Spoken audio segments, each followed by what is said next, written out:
ಅದಕ್ಕೆ ನನಗ್ ತಿನ್ನಕ್ ಆಗ್ಲಿಲ್ಲ ಅಂತಂದ. ಅವಾಗ ಅಂದ್ರಂತ, ನೋಡಪ್ಪ, ನಿಜವಾಗಿ ತಿಳಿದುಕೊಂಡವನು ನೀನೊಬ್ಬನೇ. ಆ ಭಗವಂತ ಎಲ್ಲಾ ಕಡೆ ಅದಾನಂತೇಳಿ ತಿಳ್ಕೊಂಡವ ನೀನೊಬ್ಬನೇ ಅಂತೇಳಿ ಅಂತಂದ್ರು. ಅದಕ್ಕ ವ್ಯವಹರಿಸುವುದರಲ್ಲಿ ಯಾವ ಸ್ವಾರಸ್ಯವೂ ಇಲ್ಲ ಎಂದು ಭಾವಿಸಿ ಕೋಟಿ ಕೋಟಿ ರೂಪಗಳಲ್ಲಿ ಹೊಮ್ಮಿದ್ದಾನೆ ಆ ಪರಮಾತ್ಮ. ಸಕಲ ರೂಪಿ ದೇವರುಗಳಲ್ಲಿರುವವನು ಅವನೇ. ಗಣೇಶ ಆಗಲಿ, ಲಕ್ಷ್ಮಿಯಾಗಲಿ, ಸರಸ್ವತಿಯಾಗಲಿ, ಯಾವೇ ಭಗವಂತನ ರೂಪವನ್ನ ನಾವು ಇಟ್ಟುಕೊಂಡು ಮೂರ್ತಿಯನ್ನಾಗಲಿ, ಭಾವಚಿತ್ರವನ್ನಾಗಲಿ, ಕಂಚಿಂದರಾಗಲಿ, ಬಂಗಾರದ್ದರಾಗಲಿ, ಬೆಳ್ಳಿದರಾಗಲಿ, ಶಿಲೆಯದ್ದಾದರೂ ಆಗಲಿ, ಯಾವ ಭಾವವನ್ನ ಇಟ್ಟುಕೊಂಡು ನಾವು ಪೂಜಿಸ್ತೇವಲ್ಲ, ಆ ರೂಪದಲ್ಲಿ ಇರುವ, ಆ ರೂಪಗಳಲ್ಲಿ ಪೂಜಿಸಲ್ಪಡುತ್ತಿರುವವನು ಅವನೇ.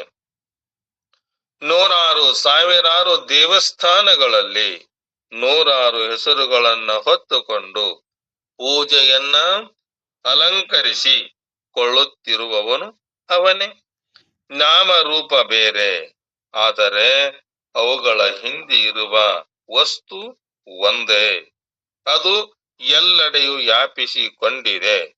ಆದುದರಿಂದ ನಾವು ಎಲ್ಲಿ ಇದ್ದರೆ ಅಲ್ಲಿಂದಲೇ ಅದಕ್ಕೆ ನಮಸ್ಕರಿಸಬೇಕಂತ. ನಾವೆಲ್ಲಿದೇವಲ್ಲ, ಎಲ್ಲಿದೇವಂತಂದರು ಅಲ್ಲೇ ಇದ್ದುಕೊಂಡು ನಮಸ್ಕಾರವನ್ನ ಮಾಡಬೇಕಂತ. ಹಾಗೆ ನಾಮ ರೂಪ ಬೇರೆ ಆದರೂ ಅವುಗಳ ಹಿಂದೆ ಇರುವ ವಸ್ತು ಒಂದೇ. ಅದು ಎಲ್ಲೆಡೆ ವ್ಯಾಪಿಸಿಕೊಂಡಿದೆಯಲ್ಲ. ಆದುದರಿಂದ ನಾವು ಎಲ್ಲಿ ಇದ್ದರೆ ಅಲ್ಲಿಂದಲೇ ಅದಕ್ಕೆ ನಮಸ್ಕಾರ ಮಾಡಿ ಅವನ ಸತ್ವ ಪ್ರಪಂಚದಲ್ಲಿ ಪ್ರತಿನಿತ್ಯವೂ ಹರಡುತ್ತಿರುವುದನ್ನ ನಾವು ಕಾಣಬಹುದು. ಹೇ ಅರ್ಜುನ, ಇದನ್ನ ನೀನು ಚೆನ್ನಾಗಿ ತಿಳಿದುಕೊಂಡು ವ್ಯವಹಾರವನ್ನ ನೀನು ಮಾಡಪ್ಪ. ಜಗವೆಲ್ಲ ಶಿವಲೀಲೆ, ಭಗವದರ್ಥದ ಲೀಲೆ, ಖಗಲೀಲೆ, ಮೃಗಲೀಲೆ, ಕ್ರಿಮಿ ಕೀಟಿಗಳ ಲೀಲೆ, ನಗ ನದಿ ನದ ಲೀಲೆ, ಮೇಲೆ ಮನುಜರ ಲೀಲೆ, ಅಗಣಿತದ ಲೀಲೆ ಇದು ಮರುಳ ಮುನಿಯ. ಈ ಪ್ರಪಂಚವೆಲ್ಲವೂ ಆ ಪರಮಾತ್ಮನ ಆಟ. ಇದೇನಿದೆ, ಇದು ಪರಮಾತ್ಮನ ಆಟ. ಭಗವಂತನ ಲೀಲಾ ವಿನೋದ ದೃಷ್ಟಿಯ ಆಟಗಳಿವು.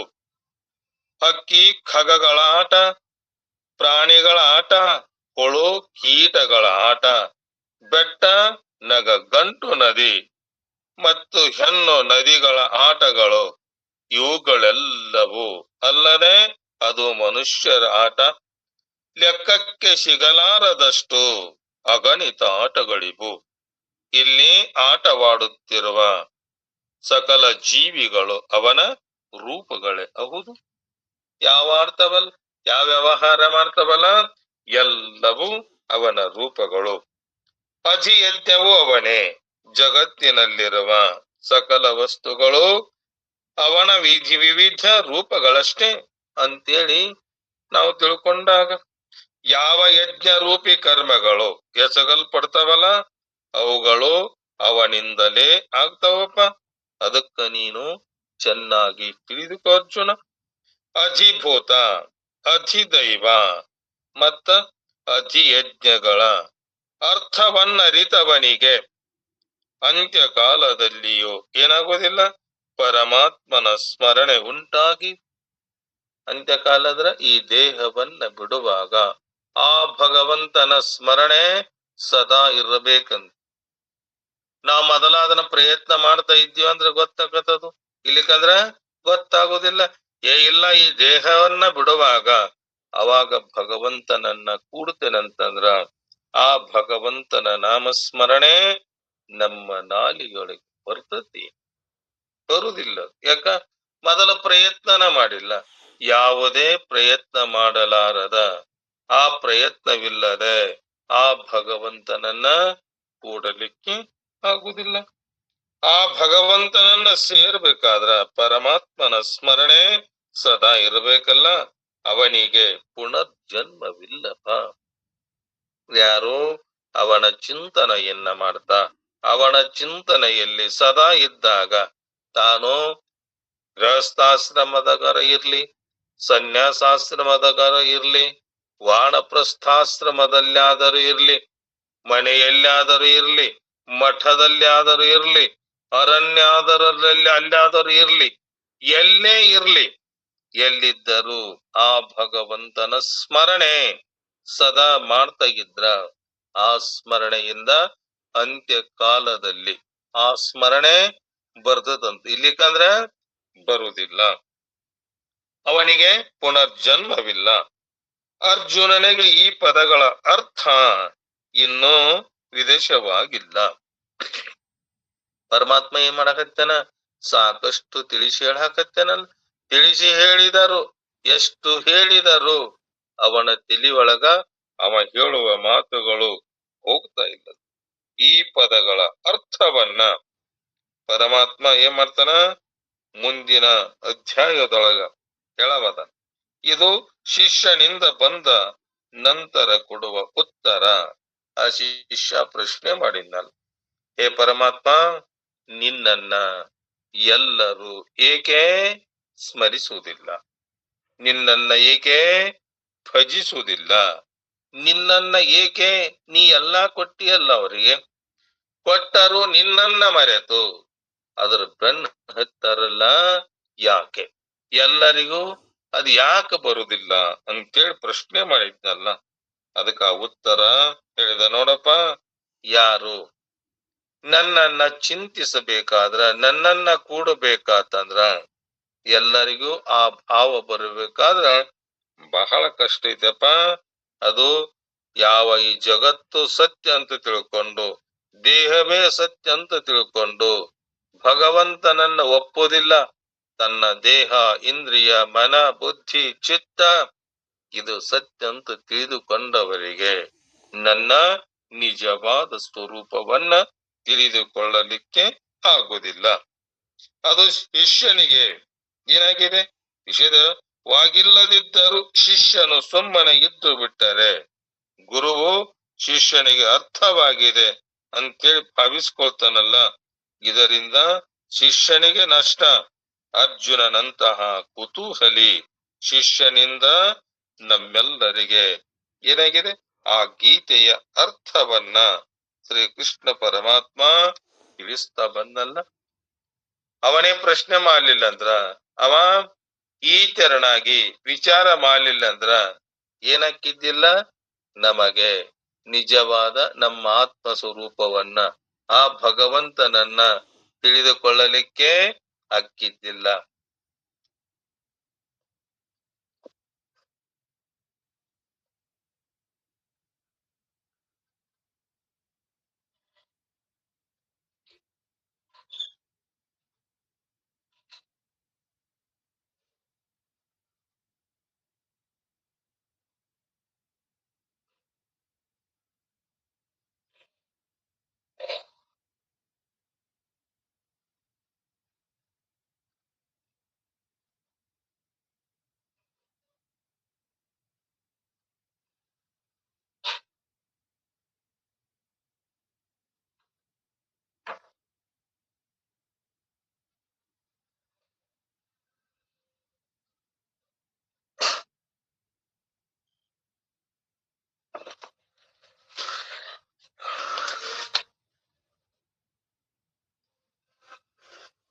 ರಾಮಕೃಷ್ಣರಪ್ಪ.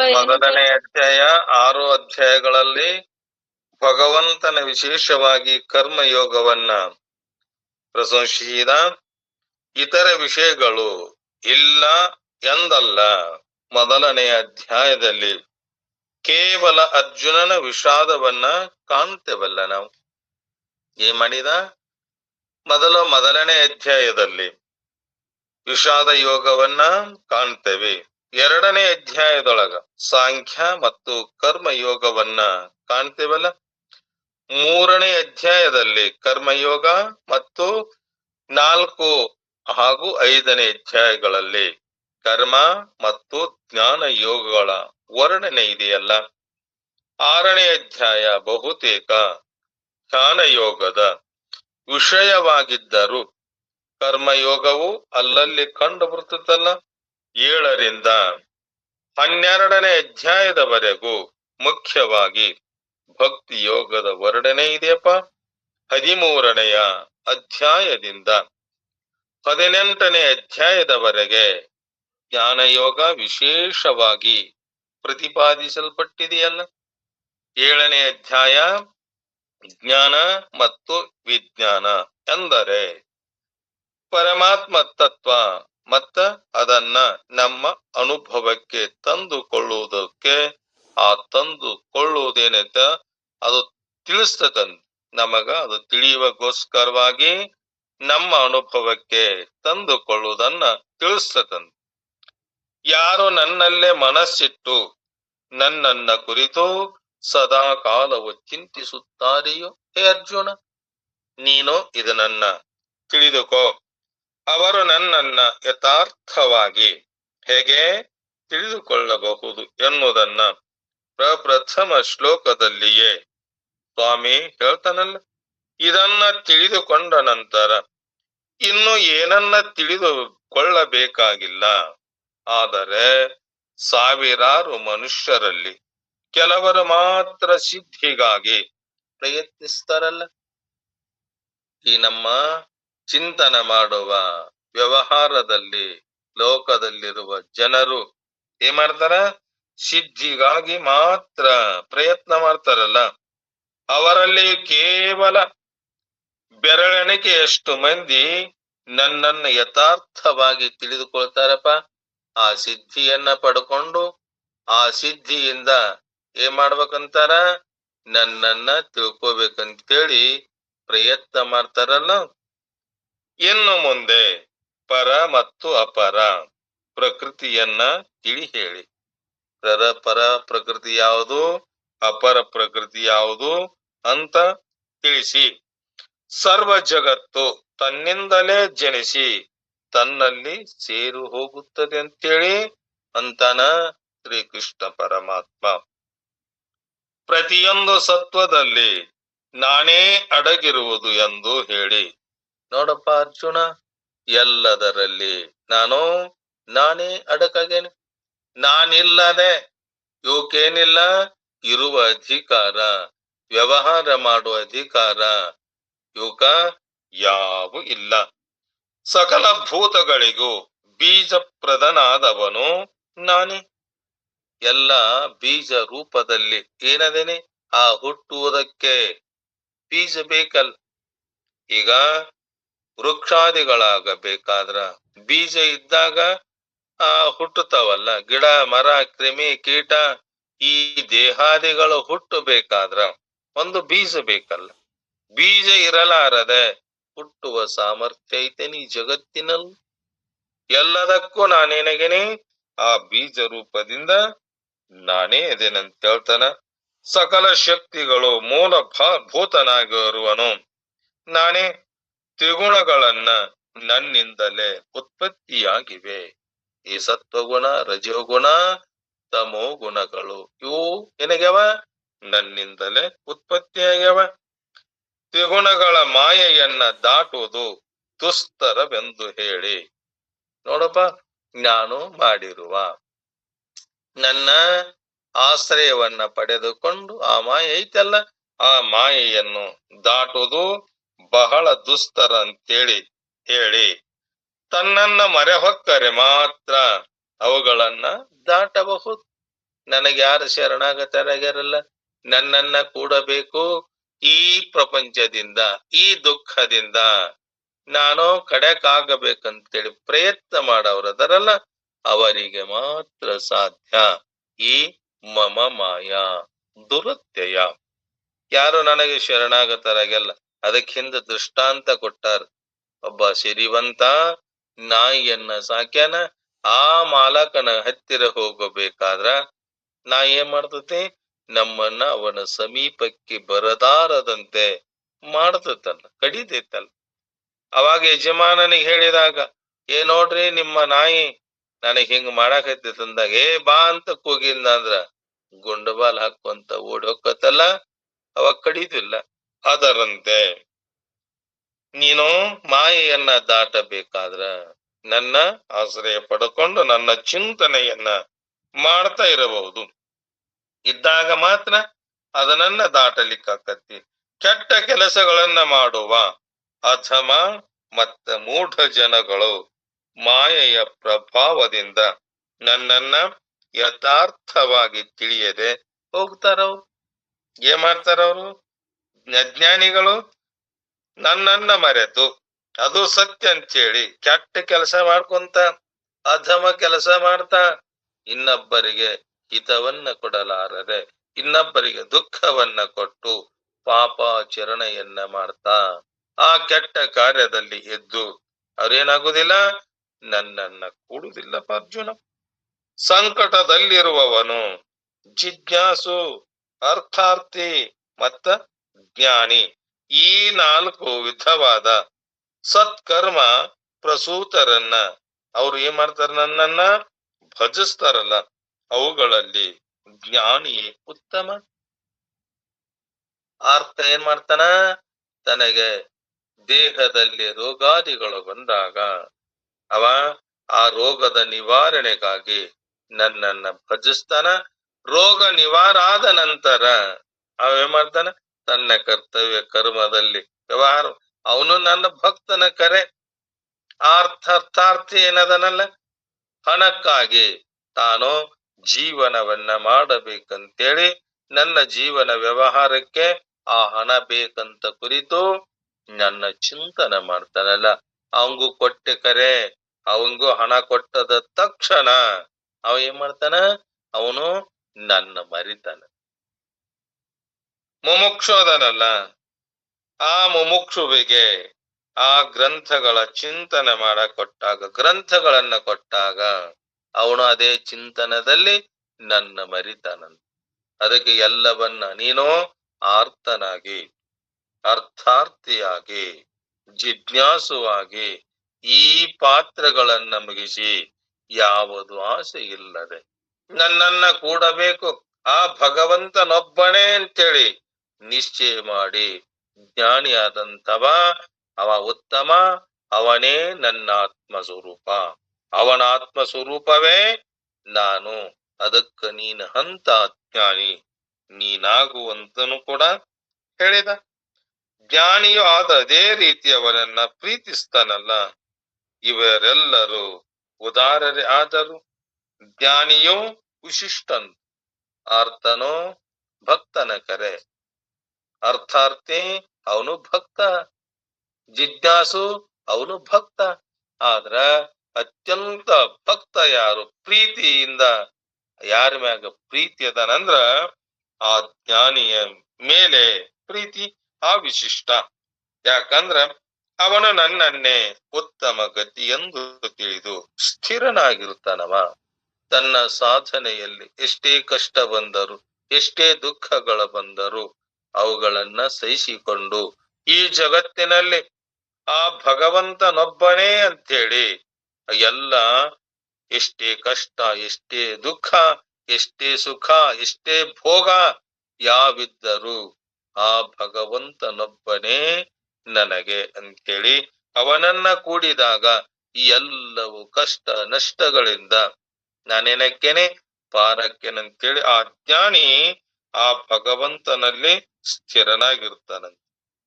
ಅನೇಕ ಜನ್ಮಗಳ ಕೊನೆಯಲ್ಲಿ ಜ್ಞಾನಿಯೋ ನನ್ನನ್ನ ಅಂದ್ರ ವಾಸುದೇವನೇ ಸರ್ವಸ್ವವೆಂದು ತಿಳಿದು ಅವ ಎಲ್ಲವೂ ಅವನೇ ಅಂತೇಳಿ ನನ್ನ ಸರ್ವಸ್ವ ಅಂತೇಳಿ ತಿಳಿತಾನಂತೆ. ಯಾರು? ಜ್ಞಾನಿ. ಅಂದ್ರ ಅಂತಹ ವ್ಯಕ್ತಿ ಅತಿ ದುರ್ಲಭ. ಹೇ ಅರ್ಜುನ, ಅಂತ ವ್ಯಕ್ತಿ ಈ ಲೋಕದಲ್ಲಿ, ಈ ಮರ್ತ್ಯ ಲೋಕದಲ್ಲಿ ಸಿಗುವುದು ಬಹಳ ವಿರಳಪ, ದುರ್ಲಭ. ಕಾಮದಿಂದ ತಮ್ಮ ತಮ್ಮ ಜ್ಞಾನಗಳನ್ನ ಅಪಹರಿಸಲ್ಪಟ್ಟಿರುವ ಜನರು ಇತರ ದೇವತೆಗಳನ್ನ ಆಶ್ರಯಿಸ್ತಾರಪ್ಪ. ಅವ್ರೇನ್ ಮಾಡ್ತಾರ? ಅನ್ಯ ದೇವತೆಯನ್ನ ಆಶ್ರಯಿಸಿ ಅವರು ಅಲ್ಲೇ ಕುಂದಿರ್ತಾರಂತ. ಅದನ್ನ ಮಾಡ್ತಾ ನಾನು ಅವರ ಭಕ್ತಿಯನ್ನ ಆಯಾ ದೇವತೆಗಳಲ್ಲಿ ಸ್ಥಿರಗೊಳಿಸಿ ನನ್ನನ್ನ ಬಿಟ್ಟು ಅದೇ ದೇವತೆಯಲ್ಲಿ ಐತೆ ಅಂತೇಳಿ ಅವ್ರೇನ್ ಮಾಡ್ತಾರ, ಅನ್ಯ ದೇವರನ್ನ ಭಜಿಸ್ತಾರಲ್ಲ, ಅಲ್ಲಿ ಭಜಿಸಿ ಅವರ ಪ್ರಾರ್ಥನೆ ಮಾಡಿದ್ದನ್ನ ಅಲ್ಲೇ ನಾನು ಕೊಡುತ್ತೇನೆ ಅಂತೇಳಿ ಭಗವಂತ ಹೇಳ್ತಾನಲ್ಲ. ಅವರವರ ಇಚ್ಛೆಯನ್ನ ನಾನೇ ಆ ದೇವತೆಗಳ ಮೂಲಕ ಪೂರೈಸ್ತೇನಲ್ಲ, ಅವರಿಗೆ ದೊರಕುವ ಫಲವು ಅಷ್ಟೇ. ನನ್ನ ಭಕ್ತನಾದರೋ ನನ್ನನ್ನೇ ಹೊಂದಿ ಮುಕ್ತಿಯನ್ನ ಪಡಿತಾನಲ್ಲ. ಅದಕ್ಕೆ ನೀನೇನಾಗೋ, ನನ್ನ ನಿಜವಾದ ಭಕ್ತ ನೀನಾಗು. ಅವಿವೇಕಿ ಜನಗಳು ನಾನು ಅದರಂತೆ ಇರುವ ಮನುಷ್ಯ ಜೀವಿ ಎಂದು ತಿಳಿತಾರ. ಅವ್ರು ಏನ್ ಮಾಡ್ತಾರ, ನಮ್ಮಂಗ ಅವನು ತಂದೆ ತಾಯಿಯ ಉದರದಲ್ಲಿ ಹುಟ್ಟಿ ಬಂದಂಗ ನಮ್ಮಂಗ ನೋಡ್ತಾನ, ನಮ್ಮಂಗ ಕೇಳ್ತಾನ, ತಾನ ಉಂತಾನ, ತಿಂತಾನ, ವ್ಯವಹಾರ ಮಾಡ್ತಾನ ಅಂತ ಹೇಳಿ ತಿಳ್ಕೊಂಡಾರಲ್ಲ ಯಾರೋ ಈ ಅವಿವೇಕಿ ಜನಗಳು. ಅವರಂತೆ ಇರುವ ಮನುಷ್ಯ ಜೀವಿ ಎಂದು ತಿಳ್ಕೊಂಡಾರಲ್ಲ, ನಾನ್ ಹೆಂಗದೇನೆ ಜನ್ಮರಹಿತಪ್ಪ, ನನಗೇನಿಲ್ಲ ಜನ್ಮ ಇಲ್ಲ, ನನಗೆ ಮರಣ ಇಲ್ಲ, ಮೃತ್ಯು ಇಲ್ಲ.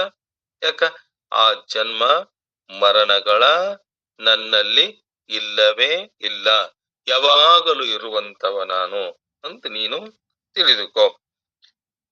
ನಾನು ಜನ್ಮರಹಿತ ಮತ್ತು ಅವ್ಯಯ ಅಂಥೇಳಿ ಅವರು ತಿಳಿದಿರುವುದಿಲ್ಲ. ಯಾರು? ಆ ಅವಿವೇಕಿಗಳು. ಯಾಕಂದ್ರೆ ಯೋಗ ಮಾಯೆಯಿಂದ ಆವೃತನಾಗಿರುವ ನಾನು ಎಲ್ಲರಿಗೂ ಕಾಣಿಸಿಕೊಳ್ಳುವುದಿಲ್ಲಪ್ಪ. ಯಾರರ ನೋಡಬೇಕಂದರು ಎಲ್ಲರಿಗೂ ನಾನು ಕಾಣುವುದಿಲ್ಲ. ನನಗೆ ಭೂತ, ಭವಿಷ್ಯತ್ ಮತ್ತು ವರ್ತಮಾನಗಳು ತಿಳಿದಿವೆ. ಎಲ್ಲವೂ ಏನದವ, ಅವನನ್ನ ಆಶ್ರಯ ಪಡೆದುಕೊಂಡು ವ್ಯವಹಾರ ಮಾಡ್ತಾವಲ್ಲ, ಎಲ್ಲದರಲ್ಲಿ ನಾನದನ್ನ ಭೂತ, ಭವಿಷ್ಯತ್ ಮತ್ತು ವರ್ತಮಾನಗಳು. ಆದರೆ ಶ್ರದ್ಧಾ ಭಕ್ತಿ ವಿರಹಿತರಾದ ಯಾರು ನನ್ನನ್ನ ಯಥಾರ್ಥವಾಗಿ ತಿಳಿದಿಲ್ಲ, ಆ ಭಗವಂತನನ್ನ ತಿಳಿಬೇಕಾದ್ರೆ ಶ್ರದ್ಧಾ ಭಕ್ತಿ ವಿಶ್ವಾಸ ಅವನ ಮೇಲೆ, ಹೇ ಪರಮಾತ್ಮ ಎಲ್ಲವೂ ನೀನೇ, ಎಲ್ಲವೂ ನಿನ್ನದು ಅಂತೇಳಿ ಅವನನ್ನ ಸ್ಮರಣೆ ಇದ್ದಾಗ ಮಾತ್ರ, ಸ್ಮರಣೆ ಮಾಡ್ತಾ ಇದ್ದಾಗ ಅಂತವರಿಗೆ ಯಥಾರ್ಥವಾಗಿ ನಾ ತಿಳಿತೇನೆ. ಈ ಅವಿವೇಕಿಗಳಿಗೆ ನನ್ನ ನಿಜವಾದ ಸ್ವರೂಪವನ್ನ ತಿಳಿಲಿಕ್ಕೆ ಆಗುವುದಿಲ್ಲ. ಸಕಲ ಜೀವಿಗಳು ಇಚ್ಛೆ ಮತ್ತು ದ್ವೇಷಗಳ ದ್ವಂದ್ವಗಳಿಂದ ಹುಟ್ಟಿದ ತಕ್ಷಣ ಮೋಹಿತರಾಗ್ತಾರಪ್ಪ. ಯಾರಲ್ಲಿ ರಾಗ ಮತ್ತು ದ್ವೇಷಗಳದವಲ್ಲ, ಆ ಜೀವಿಗಳು ಇಚ್ಛೆ ಪಡ್ತಾವಲ್ಲ, ಬೇಕೆಂಬ ಇಚ್ಛೆ. ಎಲ್ಲಿ ಇಚ್ಛೆ ಐತಲ್ಲ ಅಲ್ಲಿ ರಾಗ, ಎಲ್ಲಿ ರಾಗ ಐತಿ ಅಲ್ಲಿ ಕ್ರೋಧ. ಈ ದ್ವಂದ್ವಗಳದವಲ್ಲ, ರಾಗ ದ್ವೇಷಗಳು, ಕಾಮ ಕ್ರೋಧಗಳು, ಇವೆಲ್ಲವೂ ಏನಾಗ್ಯವ? ದ್ವಂದ್ವಕ್ಕೆ ಕಾರಣಗ್ಯವ. ಹಂತ ಕಾಮ ಕ್ರೋಧ ಲೋಭ ಮೋಹ ಮದ ಮಸ್ತರದಿಂದ ಕೂಡಿದ ಈ ಅವಿವೇಕಿಗಳು ನನ್ನನ್ನ ತಿಳಿಯಲಿಕ್ಕೆ, ನನ್ನನ್ನ ಕೂಡಲಿಕ್ಕೆ ಆಗುವುದಿಲ್ಲ. ಅವ್ರೇನ್ ಮಾಡ್ತಾರ? ಇಚ್ಛೆ ಹುಟ್ಟಿದ ತಕ್ಷಣ ಮಾಡಿಕೊಂಡು, ದ್ವೇಷಗಳ ದ್ವಂದ್ವಗಳಿಂದ ಹುಟ್ಟಿದ ತಕ್ಷಣ ಮೋಹಿತರಾಗ್ತಾರಲ್ಲ. ಆದ್ರ ಯಾರು ತಮ್ಮ ಪುಣ್ಯ ಕರ್ಮಗಳಿಂದ ಪಾಪಗಳನ್ನ ಕಳೆದುಕೊಂಡಿರುತ್ತಾರೆಯೋ, ತಾವು ಅನಂತ ಜನ್ಮದಲ್ಲಿ ಮಾಡಿರುವ ಆ ಪಾಪ ಕರ್ಮಗಳನ್ನ, ಯಾವುದರಿಂದ? ಆ ಪುಣ್ಯ ಕರ್ಮದಿಂದ ತಾವು ಮಾಡಿರುವ ಆ ಪಾಪ ಕರ್ಮಗಳನ್ನ ಕಳೆದುಕೊಂಡಾರಲ್ಲ, ಅವರು ಈ ದ್ವಂದ್ವಗಳಿಂದ ಮುಕ್ತರಾಗಿ, ಕಾಮ ಕ್ರೋಧ ಲೋಭ ಮೋಹದಿಂದ ಮುಕ್ತರಾಗಿ ದೃಢವ್ರತದಿಂದ ಭಜಿಸುತ್ತ ಮುಪ್ಪು ಸಾವಿನಿಂದ ಬಿಡುಗಡೆಯಾಗಲು ಯತ್ನಿಸ್ತಾರಪ್ಪ. ಈ ಮುಪ್ಪು ಏನಿದೆ ಇದು ದುಃಖ, ಮೃತ್ಯುವು ದುಃಖ. ಇದರಿಂದ ಬಿಡುಗಡೆ ಆಗಲಿಕ್ಕೆ ಏನ್ ಮಾಡ್ತಾರ? ಯತ್ನ ಮಾಡ್ತಾರಲ್ಲ. ಪುಣ್ಯ ಕರ್ಮ ಮಾಡಿ ಆ ಪುಣ್ಯದಲ್ಲಿ ಆ ಭಗವಂತ ಕೊಟ್ಟಾನ, ಭಗವಂತನಿಂದ ತಾವು ಅನೇಕ ಜನ್ಮಗಳಲ್ಲಿ ಮಾಡಿರುವ ಆ ಪಾಪಗಳನ್ನ ಕಳಕೊಂಡು ಪುಣ್ಯ ಕರ್ಮದಲ್ಲಿ ಪ್ರವೃತ್ತರಾಗಿ ಮಾಡಿ ಆ ಪುಣ್ಯ ಮಾಡ್ಯಾನಂತೂ ಕೂಡ ಅವ್ರಿಗೇನಿಲ್ಲ, ಕನಸು ಮನಸ್ಸಿನಲ್ಲಿ ಬರುವುದಿಲ್ಲ. ಮಾಡೇನೆಂಬುದು ಮನದಲ್ಲಿ ಹೊಳೆದರೆ ಏಡಿಸಿ ಕಾಡಿತ್ತು ಶಿವನ ಡಂಗುರ. ಮಾಡಿದ ನೆನ್ನಿದರ ಲಿಂಗಕ್ಕೆ, ಮಾಡಿದ ನೆನ್ನಿದರೆ ಜಂಗಮಕ್ಕೆ. ಹೇಳ್ಯಾರಲ್ಲ, ಅದಕ್ಕ ಮಾಡೇನನ್ನೋದು ಭಾವ ಇಲ್ಲಂತ ಇರಬಾರ್ದಂತ. ಅದಕ್ಕ ನಾನು ಎಲ್ಲ ಭಗವಂತನಿಗಾಗಿ ನಾನು ಮಾಡಿರುವ ಅನಂತ ಜನ್ಮಗಳಲ್ಲಿ ಆ ಪಾಪ ಕರ್ಮಗಳನ್ನ ಕಳ್ಕೊಂಡು ಆ ಭಗವಂತನಿಗೋಸ್ಕರವಾಗಿ ಆ ಭಗವಂತ ಕೊಟ್ಟದ್ದು ಏನ, ನನ್ನ ತರುವಾಗ ನಾನು ಬರುವಾಗ ಏನು ತಂದಿಲ್ಲಲ್ಲ, ನನಗೆ ಕೊಟ್ಟಿದ್ದನ್ನ ನಾನು ತಿಂದು ಉಂಡು ಆ ಭಗವಂತನ ಚಿಂತನೆ ಮಾಡಿ ಉಳಿದಿದ್ದನ್ನ ಏನ್ ಮಾಡಬೇಕು, ಎಲ್ಲಾ ಜೀವಿಗಳಿಗೆ, ಬಡ ಜೀವಿಗಳದವಲ್ಲ ಅವುಗಳಿಗೆ ಕೊಟ್ಟು ಆ ಪುಣ್ಯವನ್ನ ಸಂಪಾದಿಸಿದರೆ ಅದು ಆ ಭಗವಂತನ ಸಾನ್ನಿಧ್ಯಕ್ಕೆ ಹೋಗೋದು ಸರಳ ಆಕತ್ತಪ್ಪ. ಅದಕ್ಕ ಸಾವಿನಿಂದ ಬಿಡುಗಡೆ ಆಗಲು ಯತ್ನ ಮಾಡ್ತಾರಲ್ಲ ಅವರು ಬ್ರಹ್ಮವನ್ನ ಸಂಪೂರ್ಣವಾಗಿ, ಅಧ್ಯಾತ್ಮವನ್ನ ಮತ್ತ ಸಕಲ ಕರ್ಮಗಳನ್ನ ತಿಳಿದಿರ್ತಾರಪ್ಪ. ಅಧಿಭೂತ, ಅಧಿದೈವ ಮತ್ತ ಅಧಿಯಜ್ಞ ನಾನೇ. ಯಾರು ಅಂತ್ಯಕಾಲದಲ್ಲಿ ಇದನ್ನ ತಿಳಿಯುತ್ತಾರೋ ಅವರೇನ್ ಮಾಡ್ತಾರ, ನನ್ನನ್ನ ಹೊಂದುತ್ತಾರ ಅರ್ಜುನ ಅಂತೇಳಿ ನೀ ತಿಳ್ಕೊ. ಎಲ್ಲಿವರೆಗೆ ನೀನು ಅದನ್ನ ತಿಳಿಯುವುದಿಲ್ಲವೋ, ಅದನ್ನ ಹೊಂದುವುದಿಲ್ಲವೋ, ಅದರಿಂದ ಏನಾಗುವುದಿಲ್ಲ, ನಿನಗೆ ನಿಜವಾದ ಸುಖ ಸಿಗುವುದಿಲ್ಲಪ್ಪ ಅಂತೇಳಿ 7ನೇ ಅಧ್ಯಾಯವನ್ನ ಶ್ರೀಕೃಷ್ಣ ಪರಮಾತ್ಮ ಅದನ್ನ ಹೇಳಿ 8ನೇ ಅಧ್ಯಾಯ ಅಕ್ಷರ ಬ್ರಹ್ಮ ಯೋಗವನ್ನ ಹೇಳ್ತಾ ಏನಂತಾನ, 7ನೇ ಅಧ್ಯಾಯದ ಕೊನೆಯಲ್ಲಿ ಕೃಷ್ಣ ಸಂಕ್ಷಿಪ್ತವಾಗಿ 6 ಮಹತ್ವದ ಸಂಗತಿಯನ್ನ ಮನುಷ್ಯ ತಿಳಿದಿರಬೇಕಂತ ಹೇಳಿದ್ದ. ಹೇ ಅರ್ಜುನ, ನೀನೇನ್ ಮಾಡೋ, 6 ಸಂಗತಿ, ಮಹತ್ವದ ಸಂಗತಿಯನ್ನ ತಿಳ್ಕೋಬೇಕು. ಅದ್ಯಾವುದು? ಅಧಿಭೂತ, ಅಧ್ಯಾತ್ಮ, ಅಧಿದೈವ, ಅಧಿಯಜ್ಞ, ಬ್ರಹ್ಮ, ಕರ್ಮ. ಈ 6 ಸಂಗತಿಗಳನ್ನ ತಿಳಿದರೆ ಅದರಿಂದ ಮೇಲಕ್ಕೆ ಏರುವ ಇನ್ನೊಂದು ಮೆಟ್ಟಲಿರುವುದಿಲ್ಲಪ್ಪ. ನೀನಿದನ್ನ ತಿಳ್ಕೋಬೇಕು. ಅದನ್ನ ತಿಳ್ಕೊಂಡಾಗ ಈ ಕೆಳಮಟ್ಟಲದಿಂದ ಮೇಲೆ ಹೋಗುವ ಅಂತ ಪ್ರಯತ್ನ ನೀನು ಮಾಡಬೇಕಪ್ಪ ಅಂತೇಳಿ ಕೃಷ್ಣ ಅಂದಿದ್ದ. ಅಧಿಭೂತ ಅಂದರೆ ಭೌತಿಕ ಪ್ರಪಂಚ. ಹೇ ಪರಮಾತ್ಮ, ನೀ ಅಧಿಭೂತ ಅಂತ ಹೇಳಿದಲ್ಲ, ಆ ಅಧಿಭೂತ ಅಂದ್ರ ನನಗ್ ಗೊತ್ತಾಗ್ತಾ ಇಲ್ಲಲ್ಲ, ಅದನ್ನೊಂದಿಷ್ಟು ನೀನು ನನಗೆ ಹೇಳಂದಾಗ ಅಧಿಭೂತ ಅಂದ್ರ ಭೌತಿಕ ಪ್ರಪಂಚಪ. ಅಧ್ಯಾತ್ಮ ಅಂದರೆ ಜಡದೊಳಗಿನ ಚೇತನ. ಆ ಜಡ ಐತೆಂದಾಗ ಆ ಜಡಕ್ಕ ಚೇತನ ಇರದಿದ್ದರೆ ಆ ಜಡ ವಸ್ತು ವ್ಯವಹಾರ ಮಾಡಲಿಕ್ಕೆ ಸಾಮರ್ಥ್ಯ ಅದಕ್ಕಿಲ್ಲ. ಈ ನಮ್ಮ ದೇಹ ಐತಲ್ಲ, ಈ ದೇಹ ಜಡ ಅಂತಿದು. ಈ ಜಡಕ್ಕೆ ಆತ್ಮ ಚೇತನ ಅಲ್ಲಿ ಒಳಗಿದ್ದುಕೊಂಡು ವ್ಯವಹಾರ ಮಾಡಲಿಕ್ಕೆ ಪ್ರಚೋದನೆ ಮಾಡ್ತಾನಲ್ಲ, ಅದಕ್ಕ ಆ ಚೇತನ ವಸ್ತು.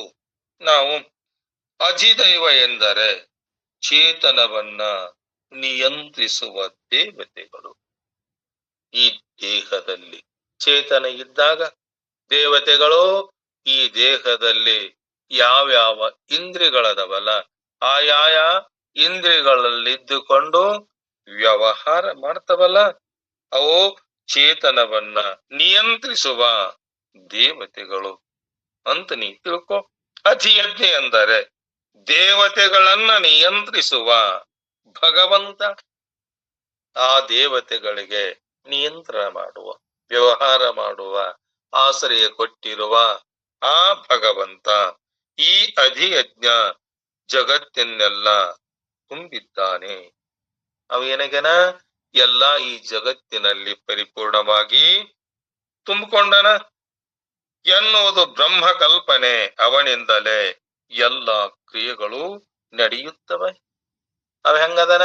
ಎಲ್ಲದಕ್ಕೆ ಆತನೇ ಸೂತ್ರಧಾರಪ. ಈ ದೇಹ ನಡಿಬೇಕಾದ್ರ ಈ ದೇಹದಲ್ಲಿರುವ ಆ ಇಂದ್ರಿಯಗಳದವಲ್ಲ, ಆ ಇಂದ್ರಿಯಗಳು ವ್ಯವಹಾರ ಮಾಡಬೇಕಾದ್ರ ಆ ದೇವತೆಗಳದವ. ಕಣ್ಣಿಗೆ ಸೂರ್ಯ ದೇವತಾ, ಕಿವಿಗಳಿಗೆ ದಿಕ್ಪಾಲು ದೇವತೆ, ಮನಸ್ಸಿಗೆ ಚಂದ್ರಮ ದೇವತೆ, ಮಲಮೂತ್ರ ಸ್ಥಾನಕ್ಕೆ ಯಮ ದೇವತೆ, ಕಾಲುಗಳಿಗೆ ವಾಮನಾಚಿ, ಕೈಗಳಿಗೆ ಇಂದ್ರ ದೇವತೆ.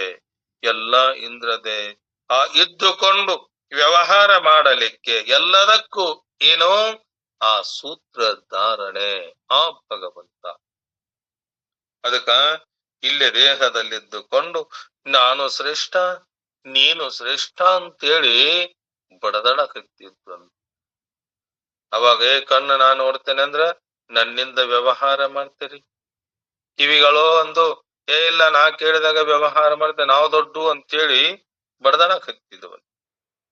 ನಾಲಿಗೆ ನಾನ್ ದೊಡ್ಡವ, ಹಲ್ಲುಗಳು ನಾವು ದೊಡ್ಡವು, ಹಿಂಗ ಬಡದಾಟಿದ್ದಾಗ ಪ್ರಾಣ ಅಂತ್ಯಂತ ನೋಡೋ ನೀವು ದೊಡ್ಡರಿದ್ದೀರಿಲ್ಲ, ನೀವೆಲ್ಲರೂ ನೀವಿರ್ಲಿಲ್ಲ, ಕಣ್ಣಿರ್ಲಿಲ್ಲ ಅಂದ್ರೂ ವ್ಯವಹಾರ ನಡ್ತತಿ, ಕಿವಿ ಇರ್ಲಿಲ್ಲ ಅಂದ್ರು ವ್ಯವಹಾರ ನಡ್ತತಿ, ಕೈ ಇರ್ಲಿಲ್ಲ ಅಂದ್ರು ವ್ಯವಹಾರ ನಡ್ತತಿ, ಕಾಲಿರ್ಲಿಲ್ಲ ಅಂದ್ರು ವ್ಯವಹಾರ ನಡೀತಿತ್ತಲ್ಲ. ಪ್ರಾಣ ಪಕ್ಷಿ ಇರದಿದ್ದರೆ ಈ ದೇಹದ ವ್ಯವಹಾರ ನಡೀತಿದ್ದೆ. ಇಲ್ಲ ನಾ ಶ್ರೇಷ್ಠ ಅಂತ ತಿಳ್ಕೊಂಡಿದ್ವಲ್ಲ, ಆವಾಗ ಕಣ್ಣು ಹೋತಂತ ನಾ ಶ್ರೇಷ್ಠ ಅಂತೇಳಿ ಕಣ್ಣು ಹಾದ್ರು ಆತಪ್ಪ ಹೋಗಿ ಬಾ, ನೀವ್ ಹಾದ್ರ ಶ್ರೇಷ್ಠ ಅಂತ ತಿಳ್ಕೊಂಡಿ ಅಲ್ಲ, ನೀ ಇರ್ದಿದ್ರೆ ವ್ಯವಹಾರ ನೋಡುದಿಲ್ಲ. ಕಣ್ಣು ಕಾಣೋದು ಅಷ್ಟ ಇಲ್ಲ ಕರೆ. ಅವಾಗ ಕಿವಿಗಳು ಹಾದು ದಿಕ್ಪಾಲಕರು ಹಾದ್ರಂತ ಅವಾಗ ವ್ಯವಹಾರ ನಡೀತಲ್ಲ, ಐತೆ. ಮನಸ್ಸಿನಿರುವ ಚಂದ್ರಮ ಆ ಜಾಗವನ್ನ ಬಿಟ್ಟು ಹೋದ, ಅವಾಗೂ ದೇಹ ಇತ್ತಲ್ಲ. ಯಾವ ದೇವತೆಗಳು ಈ ದೇಹದಲ್ಲಿದ್ದಾಗ ಬಿಟ್ಟು ಹೋದಾಗ ನಾನು ಶ್ರೇಷ್ಠ ಅಂತ ತಿಳ್ಕೊಂಡಿದ್ವಲ್ಲ, ಹೋದಾಗ ಅವಾಗ ಪ್ರಾಣ ಪಕ್ಷಿ ಹೇಳ್ತಂತ ನೀವ್ ಹೋಗಿ ಬಂದ್ರಲ್ಲ, ಇನ್ನು ನಾ ಹೊಕ್ಕೇನೆ, ನೀವ್ ಇರ್ರಿ ಇದ್ದು ಜೀವನ ಮಾಡ್ರಿ ಅಂತೇಳಿ ಪ್ರಾಣ ಪಕ್ಷಿ ಹೊರಡತ್ತಂತ. ಎಲ್ಲ ಒದ್ದಾಡಕತ್ತಿದ್ವು. ಅಯ್ಯೋ ನೀನೇ ದೊಡ್ಡವ, ನೀನೇ ಶ್ರೇಷ್ಠ, ನೀನು ಎಲ್ಲ ರಕ್ಷಣೆ ಮಾಡ್ಬೇಕಪ್ಪ ಅಂತಂದಾಗ ಅವಾಗ ಶ್ರೇಷ್ಠ ಹಿಂಗ ಬಡಿದಾಡದಲ್ಲ. ಅದಕ್ಕ ಎಲ್ಲದಕ್ಕೂ ಯಾರು ಆ ಬ್ರಹ್ಮ ಸ್ವರೂಪವೇ, ಅವನೇ ಸೂತ್ರಧಾರ. ಈ ಅರಿವು ಸಾವಿನ ಸಮಯದಲ್ಲೂ ಎಚ್ಚರವಾಗಿರಬೇಕು ನಮಗ. ಆಗ ಆ ಸಾವು ಮಾಂಗಲಿಕ. ಇಷ್ಟು ವಿಚಾರವನ್ನ ನಾವು ಹಿಂದಿನ ಅಧ್ಯಾಯದಲ್ಲಿ ನೋಡೇವಲ್ಲ. ಸೂಕ್ಷ್ಮವಾಗಿ 7ನೇ ಅಧ್ಯಾಯದ ಕೊನೆಯ 2 ಶ್ಲೋಕಗಳನ್ನ ಗಮನಿಸಿದರೆ ಅಲ್ಲಿ ಕೃಷ್ಣ ಏನ್ ಮಾಡ್ತಾನ? ತತ್ ಬ್ರಹ್ಮ, ಆ ಬ್ರಹ್ಮ ತತ್ವವನ್ನ ಅಂದಿದ್ದಾನಲ್ಲ, ಕೊನೆಯಲ್ಲಿ ನನ್ನನ್ನ ಮಾಂ ಸೇರ್ತಾರಲ್ಲ, ಮಾಂ ಅಂದ್ರ ನನ್ನನ್ನ ಸೇರ್ತಾರಲ್ಲ. ಇಲ್ಲಿ ನಮಗೆ ಕೃಷ್ಣ ಮತ್ತು ಬ್ರಹ್ಮ ತತ್ವ ಬೇರೆ ಬೇರೆಯೋ ಅನ್ನುವ ಸಂಶಯ ಬರ್ತದ. ಸಂಶಯ ಅದು ಬೇರೆ ಏನು ಇದು ಬೇರೆ, ಹೇಗೆ ಜೀವ ಬೇರೆ ಬ್ರಹ್ಮ ಬೇರೆ ಅಂತ ನಾವು ತಿಳ್ಕೊಂಡೇವಲ್ಲ. ವಿಚಾರ ಮಾಡಿ ನೋಡಿದಾಗ ಜೀವ ಬೇರೆಯಲ್ಲ, ಬ್ರಹ್ಮ ಬೇರೆಯಲ್ಲ. ಹಾಗೆ ಬ್ರಹ್ಮ ತತ್ವ ಬೇರೆ ಅನ್ನುವ ಸಂಶಯ ಬರ್ತದಲ್ಲ. ಇನ್ನು ಇಲ್ಲಿ ಏನ್ ಮಾಡ್ತಾನ ಕೃಷ್ಣ ಬಳಸಿದ ಪದಗಳನ್ನ ನೋಡಿದಾಗ ಅಲ್ಲಿ ಅನೇಕ ಅರ್ಥವನ್ನ ಕಾಣ್ತೇವೆ. ಆ ಒಂದು ಶಬ್ದಕ್ಕೆ ನಾನಾ ತರವಾಗಿ ಅರ್ಥವನ್ನ ನಾವು ಕಾಣ್ತೇವಲ್ಲ. ಬ್ರಹ್ಮ ಎನ್ನುವ ಪದಕ್ಕೆ ಸಂಸ್ಕೃತದಲ್ಲಿ ಅನೇಕ ಅರ್ಥಗಳಿವೆ. ಬ್ರಹ್ಮ ಅಂದ್ರ ಜೀವ, ಮತ್ತ ಚತುರ್ಮುಖ ಬ್ರಹ್ಮ, ಶ್ರೀ ತತ್ವ ಭಗವಂತ, ವೇದಗಳು ಈ ಇತ್ಯಾದಿ ಅಧ್ಯಾತ್ಮ ಎನ್ನುವಲ್ಲಿ ಆತ್ಮ ಪದಕ್ಕೆ ಶರೀರ, ಮನಸ್ಸು, ಜೀವ, ಪರಮಾತ್ಮ ಇತ್ಯಾದಿ ಅರ್ಥಗಳದವಲ್ಲ. ಕರ್ಮ ಅನ್ನುವಲ್ಲಿ ಪ್ರಾರಬ್ಧ ಕರ್ಮ ಮತ್ತ ಕರ್ತವ್ಯ ಕರ್ಮ ಎನ್ನುವ ಈ ಎರಡು ಅರ್ಥವನ್ನ ಕಾಣ್ತೇವಲ್ಲ. ಅಧಿಭೂತ ಎನ್ನುವಲ್ಲಿ ಭೂತ ಪದಕ್ಕೆ ಜಡ ಹಾಗೂ ಚೇತನ ಎನ್ನುವ ಎರಡು ಅರ್ಥವನ್ನ ನಾವು ಕಾಣ್ತೇವಲ್ಲ. ಇದೇ ರೀತಿ ಅಧಿದೈವ ಎಂದರೆ ದೈವರಲ್ಲಿ ಅಂದ್ರ ದೇವತೆಗಳಲ್ಲಿ ಅಧಿಗನಾದವನು ಅಧಿದೈವ. ದೇವತೆಗಳಿಗೆ ಸಂಬಂಧಪಟ್ಟಿದ್ದು ಅಧಿದೈವ ಇದೆಲ್ಲ. ಹೀಗೆ ಈ 6 ಶಬ್ದಗಳು ಬೇರೆ ಬೇರೆ ಸಂದರ್ಭದಲ್ಲಿ ಬೇರೆ ಬೇರೆ ಆಯಾಮದಲ್ಲಿ ತೆರೆದುಕೊಳ್ಳುವಂಥದ್ದಾಗೈತಲ್ಲಪ್ಪ. ಅದಕ್ಕ ಹೀಗಿರುವಾಗ ಕೃಷ್ಣ ಹೇಳಿರುವ ಈ 6 ಸಂಗತಿಗಳನ್ನ ಸ್ಪಷ್ಟವಾಗಿ ಅರ್ಥ ಮಾಡಿಕೊಳ್ಳುವುದು ಬಹಳ ಕಷ್ಟವಾದ್ದು. ಈ 6 ಸಂಗತಿ ಕೊನೆಯ ಶ್ಲೋಕದಲ್ಲಿ ಕೃಷ್ಣ ಹೇಳಿದ. ನಮ್ಮ ಜೀವನ ಪಯಣದ ಕೊನೆಯ ಕ್ಷಣದಲ್ಲಿ ಈ ಅರಿವನ್ನು ಉಳಿಸಿಕೊಂಡಿರಬೇಕು.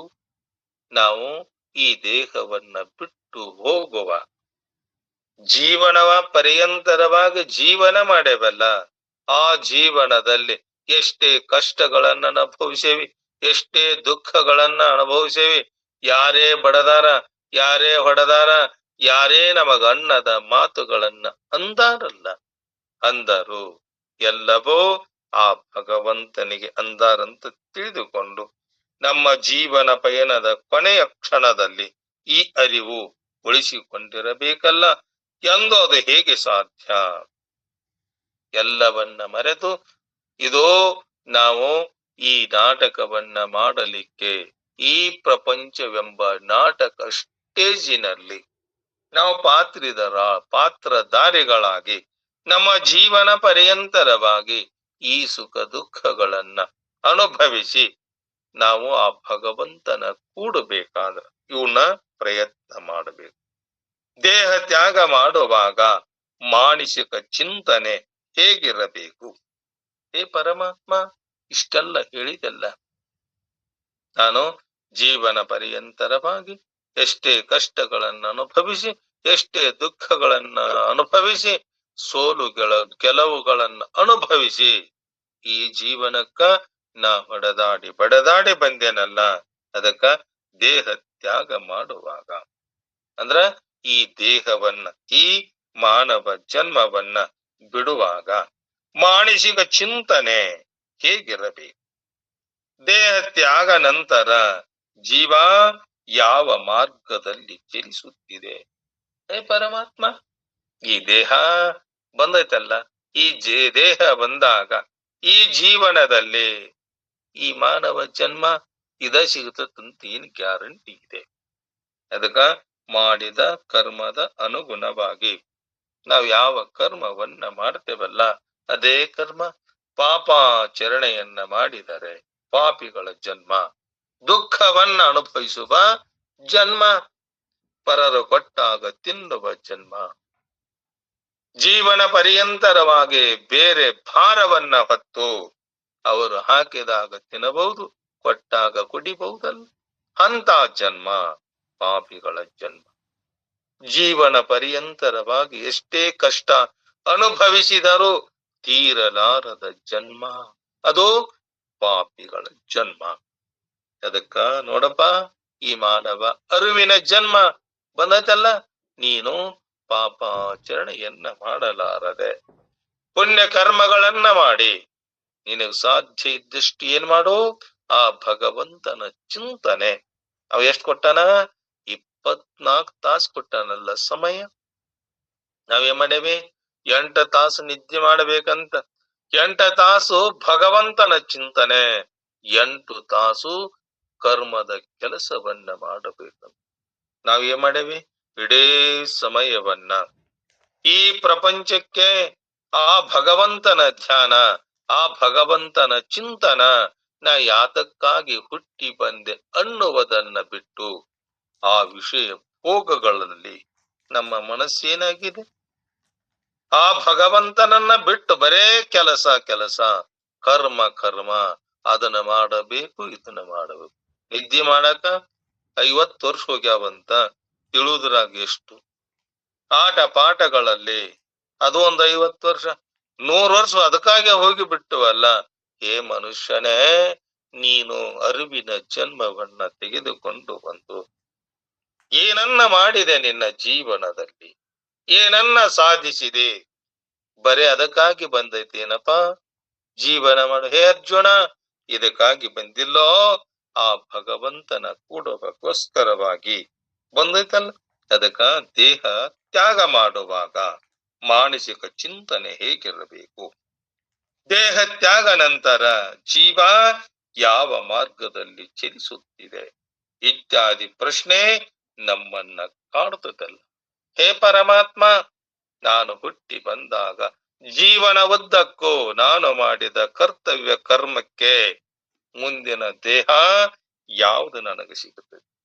ಅದಕ್ಕ 8ನೇ ಅಧ್ಯಾಯ ನಮ್ಮೆಲ್ಲರ ಪ್ರತಿನಿಧಿ ಅರ್ಜುನ ಈ ನಮ್ಮ ಪ್ರಶ್ನೆಯನ್ನ ಶ್ರೀ ಕೃಷ್ಣನಲ್ಲಿ ಕೇಳಾಕ ಹತ್ತನ. ಯಾರೋ ಆ ಅರ್ಜುನ, ಹೇ ಪರಮಾತ್ಮ, ಇದನ್ನ ಹೇಳಬೇಕು ನನಗ. ಅದಕ್ಕ ಈ ಮಾನವ ಜನ್ಮ ಬಂದೈತಲ್ಲ, ಈ ಜನ್ಮ ಬಂದಾಗ ಅರಿಯುವ ಸ್ವರೂಪ, ಆ ತಿಳಿಯುವ ಚಿಂತನೆ ಅದು ಇದ್ದಾಗ ಮಾತ್ರ ಅದನ್ನ ತಿಳಿಲಿಕ್ಕೆ ಆಕ್ಕತ್. ಅದಕ್ಕ ಪ್ರಶ್ನೆ ಮಾಡ್ತಾನ, ಬ್ರಹ್ಮಾಂದ್ರ ಯಾವುದು? ಹೇ ಪರಮಾತ್ಮ, ನೀ ಬ್ರಹ್ಮಂತ ಹೇಳ್ತಾ ಬಂದಲ್ಲ, ಬ್ರಹ್ಮಾಂದ್ರ ಯಾವುದಕ್ಕ ನಾನು ತಿಳ್ಕೊಲಿ? ಅಧ್ಯಾತ್ಮ ಅಂತ ಹೇಳಿದಲ್ಲ, ಅಧ್ಯಾತ್ಮ ಅಂತ ಹೇಳೇನೋ, ನಾ ಎಷ್ಟೇ ಸಲ ಹೇಳೇನೆ, ಕರೆ ಹೇಳಿದರು ಏನೋ ನೀ ಹೇಳಿದ್ದನ್ನ ಮರ್ತಿಯಲ್ಲ, ಮತ್ತೆ ಕೇಳಕ್ ಹತ್ತಿಯಲ್ಲ. ಹೇಳ್ತೇನೆ. ಕರ್ಮ ಇತ್ಯಾದಿ ವಿಷಯದಲ್ಲಿ ಅರ್ಜುನನ 7 ಪ್ರಶ್ನೆಗಳು ಮಾಡ್ತಾನವ. ಏನಂತಾನ? 7 ಪ್ರಶ್ನೆಗಳನ್ನ ಮಾಡ್ತಾನ. ಅರ್ಜುನ ಉವಾಚ ಅಂತಾನವ, ಕಿಂ ತದ್ ಬ್ರಹ್ಮ ಕಿಮಧ್ಯಾತ್ಮಂ ಕಿಂ ಕರ್ಮ ಪುರುಷೋತ್ತಮ ಅಧಿಭೂತಂ ಚ ಕಿಂ ಪ್ರೋಕ್ತಮಧಿದೈವಂ ಕಿಮುಚ್ಯತೆ. ಕಿಂ ತತ್ ಬ್ರಹ್ಮ ಕಿಂ ಅಧ್ಯಾತ್ಮಂ ಕಿಂ ಕರ್ಮ ಪುರುಷೋತ್ತಮ ಅಧಿಭೂತಂ ಚ ಕಿಂ ಪ್ರೋಕ್ತಂ ಅಧಿದೈವಂ ಕಿಂ ಉಚ್ಯತೆ. ಪುರುಷೋತ್ತಮ, ಹೇ ಪರಮಾತ್ಮ, ಹೇ ಪುರುಷೋತ್ತಮ, ತತ್ ಆ ಬ್ರಹ್ಮ, ಬ್ರಹ್ಮವು, ಕಿಂ ಬ್ರಹ್ಮ ಅಂತ ಹೇಳಿದೆಲ್ಲ, ಆ ಬ್ರಹ್ಮ ಅಂದ್ರ ಯಾವುದು? ಅಧ್ಯಾತ್ಮಂ, ಅಧ್ಯಾತ್ಮ ಅಂತ ಹೇಳಿದೆಲ್ಲ, ಅಧ್ಯಾತ್ಮ ಅಂದ್ರ ಏನು? ಕಿಂ ಏನು? ಕರ್ಮ, ಕರ್ಮ, ಕರ್ಮ ಅಂದ್ರ ಅದು ಏನು? ಕಿಂ ಏನು? ಅಧಿಭೂತಂ, ಅಧಿಭೂತವೆಂಬ ಹೆಸರಿನಿಂದ ಕಿಂ ಯಾವುದನ್ನ ಪ್ರೋಕ್ತಂ ಹೇಳಲಾಗಿದೆ, ಚ ಮತ್ತು ಅಧಿದೈವಂ, ಅಧಿದೈವವೆಂದು ಕಿಂ ಯಾವುದಕ್ಕೆ ಉಚ್ಯತೆ ಹೇಳ್ತಾರಪ್ಪ. ಹೇ ಪರಮಾತ್ಮ, ನನಗೆ ಸಂಶಯ ಬಂದೈತಿ. ನೀ ಹೇಳಿದಲ್ಲ, ಏನಂತ ಹೇಳಿದೆ? ಬ್ರಹ್ಮ ಅಂತ ಹೇಳಿದಿ, ಮತ್ತ ಅಧ್ಯಾತ್ಮ ಅಂತ ಹೇಳಿದಿ, ಕರ್ಮ ಅಂತ ಹೇಳಿದಲ್ಲ, ನನಗ ಪ್ರಶ್ನೆ ಬಂದೈತಿ. ಹೇ ಪರಮಾತ್ಮ, ಅದಕ್ಕ ಅರ್ಜುನ ಕೇಳಿದ, ಪುರುಷೋತ್ತಮ ಯಾವುದು ಆ ಬ್ರಹ್ಮ? ಬ್ರಹ್ಮ ಅಂದ್ರ ಯಾವುದು? ನಾ ಯಾವುದಕ್ಕಂತ ಬ್ರಹ್ಮ ಅಂತ ತಿಳ್ಕೊಳ್ಳಿ. ಆ ಬ್ರಹ್ಮ ವಸ್ತು ಪರಿಪೂರ್ಣವಾಗಿ ತುಂಬಿಕೊಂಡೈತಂತ ಹೇಳಿದೆಲ್ಲ, ಆ ತುಂಬಿಕೊಂಡಂತ ಈ ಜಗತ್ತಿನಲ್ಲಿ ಆಗಿರುವ ಆ ಯಾವುದು ಆ ಬ್ರಹ್ಮ ವಸ್ತು, ಅದೊಂದಿಷ್ಟು ನನಗೆ ತಿಳಿಸಿ ಹೇಳು. ಅಧ್ಯಾತ್ಮ ಅಂತ ಹೇಳಿದೆಲ್ಲ, ಅಧ್ಯಾತ್ಮ ಅಂದ್ರದ ಏನು? ಕರ್ಮ ಅಂತ ಹೇಳಿದೆಲ್ಲ, ಆ ಕರ್ಮ ಅಂದ್ರದ ಏನು? ಯಾವುದನ್ನ ಅಧಿಭೂತ ಅಂತಾರ, ಯಾವುದನ್ನ ಅಧಿದೈವ ಅಂತಾರ ಅಂತೇಳಿ ಪರಮಾತ್ಮನನ್ನ ಕುರಿತು ಅರ್ಜುನ ಪ್ರಶ್ನೆಯನ್ನ ಮಾಡಿದ. ಅವಾಗಂತನ, ತತ್ ಬ್ರಹ್ಮ, ಆ ಬ್ರಹ್ಮ ತತ್ವ ಅಂದರೆ ಯಾವುದು? ಅಧ್ಯಾತ್ಮ ಅಂದರೆ ಏನು? ಮತ್ತ ಕರ್ಮ ಅಂದರೆ ಏನು ಎಂದು ಇಲ್ಲಿ ವ್ಯಾಸರು ಅರ್ಜುನನ ಈ ಪ್ರಶ್ನೆಯ ಹಿಂದಿನ ಭಾವನೆಯನ್ನ ಪುರುಷೋತ್ತಮ ಅನ್ನುವ ವಿಶೇಷಣದಲ್ಲಿ ಸೆರೆ ಹಿಡಿದು, ಪುರುಷೋತ್ತಮ, ಹೇ ಪರಮಾತ್ಮ, ನಮ್ಮ ಮುಂದಿಟ್ಟಾರಲ್ಲ, ಪುರುಷೋತ್ತಮ ಅಂದರೆ ಅಕ್ಷರ ಜೀವನನ್ನ ಮೀರಿ ನಿಂತವನು ಯಾರೋ ಆ ಪುರುಷೋತ್ತಮ. ಎಲ್ಲದಕ್ಕಿಂತ ಶ್ರೇಷ್ಠನಾಗಿರುವ ಜೀವನನ್ನ ಮೀರಿ ನಿಂತಿರುವ ಹೇ ಪರಮಾತ್ಮ, ಅಕ್ಷರ ಶ್ರೀ ತತ್ವಕ್ಕಿಂತಲೂ ಹಿರಿಯವ, ಎಲ್ಲದಕ್ಕಿಂತಲೂ ಶ್ರೇಷ್ಠನಾದವ, ಹಿರಿಯವ, ಕ್ಷರ ಅಕ್ಷರವನ್ನ ಮೀರಿ ನಿಂತ ನೀನೇ ಪುರುಷೋತ್ತಮ. ಹೇ ಪರಮಾತ್ಮ, ಎಲ್ಲವನ್ನ ಮೀರಿ ನೀ ನಿಂತಿಯಲ್ಲ. ನಾನು ಜೀವ ಭಾವವನ್ನ ಇಟ್ಟುಕೊಂಡು ನಾ ಇಂಥ ದುಃಖ ಸಾಗರದಲ್ಲಿ ಮುಳುಗೆನೆಲ್ಲ. ಆ ಮುಳುಗಿದಾಗ ನನಗೇನಾಗ್ತಾ ಇಲ್ಲ, ಅದು ತಿಳಿತಾ ಇಲ್ಲ. ಹೇ ಪುರುಷೋತ್ತಮ, ನೀನೇ ನನಗೆ ತಿಳಿಸಿ ಹೇಳು. ನೀನಲ್ಲದೆ ನಿನ್ನಿಂದ ಹಿರಿದಾದ ತತ್ವ ಇನ್ನೊಂದು ಇಲ್ಲ. ನನಗೆ ತಿಳಿದಂತೆ ನೀನೇ ಬ್ರಹ್ಮ. ಇದರ ವಿವರಣೆಯನ್ನ ನಿನ್ನಿಂದಲೇ ನಾನು ತಿಳಿಬೇಕಲ್ಲಪ್ಪ. ಅದಕ್ಕೆ ಈ ಅರ್ಜುನ ಭಾವವನ್ನ ಅರ್ಜುನ ವ್ಯಕ್ತಪಡಿಸಿದ. ಅದಕ್ಕ ಪುರುಷೋತ್ತಮ ಅರ್ಜುನ ಕೇಳ್ತಾನ, ಯಾವುದನ್ನ ಅಧಿಭೂತ್ ಅಂತಾರ, ಯಾವುದನ್ನ ಅಧಿದೈವ ಅಂತಾರಂತೇಳಿ ಕೇಳ್ತಾನ. ಹೇ ಪರಮಾತ್ಮ, ನನಗೆ ನೀ ಎಷ್ಟು ಹೇಳಿದರೂ ನನಗೇನಾಗಿದೆ, ತಿಳಿಯದಾಗಿದೆ. ನಿನ್ನ ನಿಜದ ಸ್ವರೂಪವನ್ನ ನಾ ಕೂಡಬೇಕಂತೇಳಿ ಪ್ರಯತ್ನ ಮಾಡಿದರು. ಎಷ್ಟೇ ವಿಸ್ತಾರವಾಗಿ ಹೇಳಿದರು ನನಗೇಂತ ಆಗ್ತಾ ಇಲ್ಲ, ನನಗೆ ತಿಳಿತಾ ಇಲ್ಲ. ಅದಕ್ಕಾಗಿ ಹೇ ಪರಮಾತ್ಮ, ನೀನು ನನಗೆ ತಿಳಿಸಿ ಹೇಳು. ಬ್ರಹ್ಮ ನೋಡಪ್ಪ, ಬ್ರಹ್ಮ ಅಂತ ಕೇಳಿದ್ದಲ್ಲ. ಬ್ರಹ್ಮ ಅಂದ್ರ ನಿರವಚ್ಛಿನ್ನಂ ಚೈತನ್ಯಂ. ಬ್ರಹ್ಮ ನಿರವಚ್ಛಿನ್ನ ಚೈತನ್ಯ ಯಾವುದೈತಲ್ಲ, ಅದಕ್ಕೇನಿಲ್ಲ ಯಾವ ಲೇಪ, ಪಾಪ ಪುಣ್ಯಗಳ ಲೇಪ, ಯಾವ ದೇಹದಗಳ ಲೇಪ, ಈ ದೇಹಾದಿಗಳದವಲ್ಲ, ಆ ಲೇಪವು ಅದಕ್ಕೆ ಇರಲಾರದೆ ಯಾವುದೈತಲ್ಲಪ್ಪ, ಆ ಚೈತನ್ಯ ಐತಲ್ಲ, ಅದಕ್ಕೇನಂತ ತಿಳ್ಕೊ, ಬ್ರಹ್ಮ ಅಂತ ನೀ ತಿಳ್ಕೊ. ನಿಖಿಲ ನಾಮ ರೂಪಾತ್ಮಕ ಪ್ರಪಂಚಾಕಾರೇನ ಪರಿಣಮಮಾನ ಮಾಯಾಧಿಷ್ಠಾನಮಿತಿ. ಬ್ರಹ್ಮ ಸಕಲ ನಾಮ ರೂಪಾತ್ಮಕ ಪ್ರಪಂಚದ ಆಕಾರದಿಂದ ಪರಿಣಾಮವನ್ನ ಹೊಂದುತ್ತಿರುವ ಮಾಯೆಗೆ ಅಧಿಷ್ಠಾನವಾದದ್ದು ಯಾವುದೈತಲ್ಲ, ಅದಕ್ಕೇನಂತ ತಿಳ್ಕೋ, ಬ್ರಹ್ಮ ಅಂತ ತಿಳ್ಕೋ. ಬೃಹತ್ವಂ ಬ್ರಹ್ಮಣತ್ವಂ ವಾ, ಅಧಿಕವಾದ ದೊಡ್ಡದಾದ ಅಥವಾ ಎಲ್ಲವನ್ನ ವ್ಯಾಪಿಸಿಕೊಂಡಿರುವುದು ಯಾವುದೈತಲ್ಲ, ಅದಕ್ಕೇನಂತ ತಿಳ್ಕೋ, ಬ್ರಹ್ಮ ಅಂತ ತಿಳ್ಕೊ. ಹೇ ಪರಮಾತ್ಮ, ಅದು ಗೊತ್ತಾಯ್ತು. ಅಧ್ಯಾತ್ಮ ಅಂತ ಹೇಳಿದಲ್ಲ, ಅಧ್ಯಾತ್ಮ ಅಂದ್ರೆ ಆ ಅಧ್ಯಾತ್ಮ ಅಂದ್ರ ಯಾವುದಕ್ಕಂತ ನಾನು ತಿಳಿದುಕೊಳ್ಳಲಿ.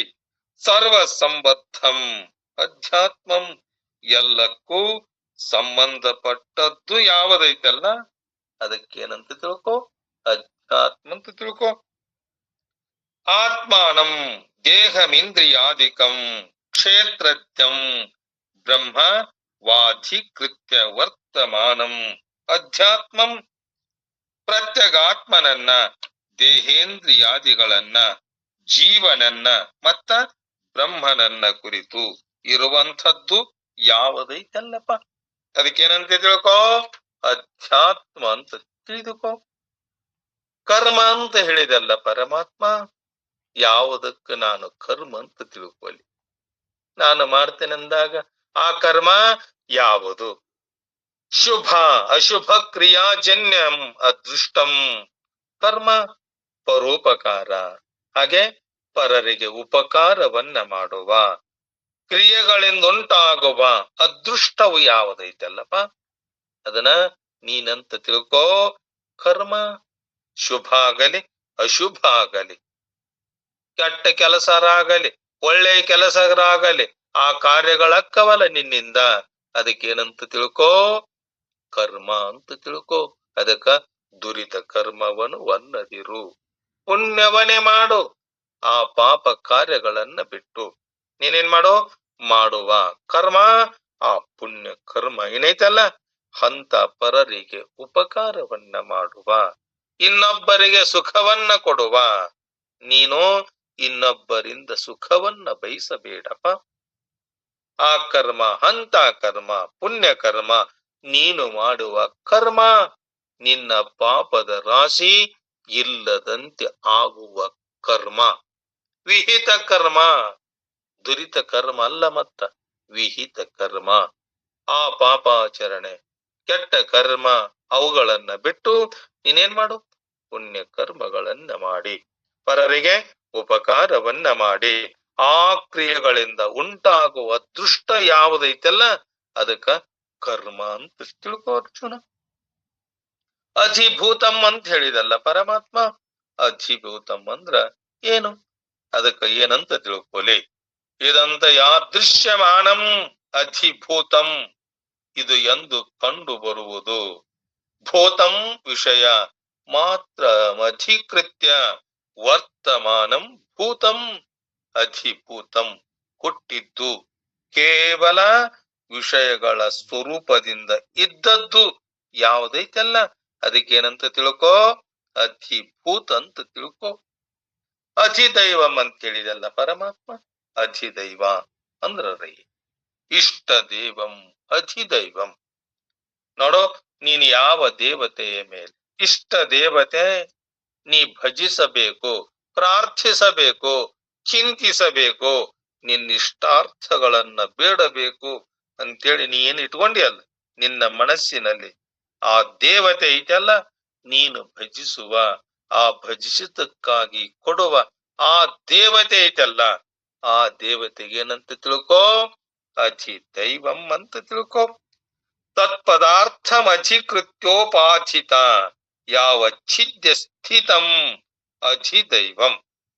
ಆಯಾಯ ಅಧಿಷ್ಠಾತೃವಾಗಿರುವ ಯಾವ ದೇವತೆ ಇದೆಯೋ ಅದು ತತ್ಪದಾರ್ಥದಿಂದ ಆಯಾಯ ಇಂದ್ರಿಯಗಳನ್ನ ಗ್ರಹಿಸುವುದು. ಇಂದ್ರಿಯ ಅಧಿಷ್ಠಾತೃ ದೇವತೆ ಯಾವುದೈತಲ್ಲ ಅದಕ್ಕೇನಂತ ತಿಳ್ಕೋ, ಅಧಿದೈವ ಅಂತ ತಿಳ್ಕೋರಪ್ಪ ಅರ್ಜುನ ಅಂತೇಳಿ ಅರ್ಜುನನನ್ನ ನಿಮಿತ್ತ ಮಾಡಿಕೊಂಡು ಶ್ರೀಕೃಷ್ಣ ಪರಮಾತ್ಮ ನಿಮ್ಮೆಲ್ಲರಿಗೆ ಹೇಳ್ತಾ ಇದ್ದಾನೆ. ಆ ವಿಷಯ ಸಾಕಷ್ಟಿದೆ. ಆ ಚಿಂತನವನ್ನ ಮತ್ತೆ ನಾಳೆಯ ದಿನದಲ್ಲಿ ನಾವು ನೀವೆಲ್ಲರೂ ಮಾಡೋದು. 2 ವಾಕ್ಯ ಪುಷ್ಪಗಳ ಗುರುನಾಥರ ಡಿದಾವರೆಗಳಲ್ಲಿ ಶ್ರೀಕೃಷ್ಣ ಪರಮಾತ್ಮನ ಡಿದಾವರೆಗಳಲ್ಲಿ ಸಮರ್ಪಿಸಿ ತಮ್ಮೆಲ್ಲರಿಗೂ ಶರಣಾರ್ಥಿಗಳು. ಶಿವಸ್ವರೂಪ.